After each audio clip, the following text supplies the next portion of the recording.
Tuesday night பக்கத்து ஊரில் கோவில் திருவிழான்றதுனால ஸோ நைட்டு டின்னர்லாம் முடிச்சுட்டு ஒரு 9 o'clock மேலே தான் வந்து கிளம்பியிருந்தோம். ஸோ அங்கே நிறைய கடை வீதி அப்புறம் ராட்டினம் எல்லாமே இருந்துச்சு. ஸோ எல்லாத்தையும் நைட் டைமில் நல்லா என்ஜாய் பண்ணோம். நைட் டைமில் இந்த கலர் கலர் லைட்ஸோட ஸோ இன்னைக்கு நைட் வந்து செம்ம கலர்ஃபுல்லாகவே வந்து போணுச்சு. பிஃபோர் மேரேஜ் இந்த மாதிரிலாம் என்டர்டைன்மெண்ட் ஏரியாவுக்கு போயிருந்தேன்னா ஸோ எல்லாத்துலேயுமே வந்து ஒரு ரைடு போயிடுவேன்.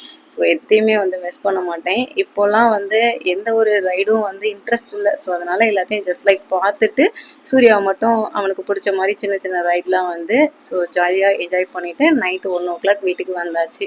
ஆஸ் யூஷுவல் மார்னிங் ரொட்டீன் வந்து ஸ்டார்ட் ஆயிடுச்சு. சூர்யாவை பேக் பண்ணி ஸ்கூலுக்கு வந்து அனுப்புனா தான் நான் கொஞ்சம் ஃப்ரீயாக இருக்க முடியும்னு சொல்லிட்டு ஸோ மார்னிங் சிம்பிளாக தயிர் சாதம், உருளைக்கிழங்கு பொரியல், ஒரு ஹாஃப் பாயில்டு எக்குன்னு வச்சு ஸோ லஞ்ச் வந்து ரெடி பண்ணிவிட்டு ஸ்நாக்ஸுக்கு நட்ஸ் மட்டும் வச்சு ஸோ லஞ்ச் பேக்கும் வந்து ரெடி பண்ணியாச்சு.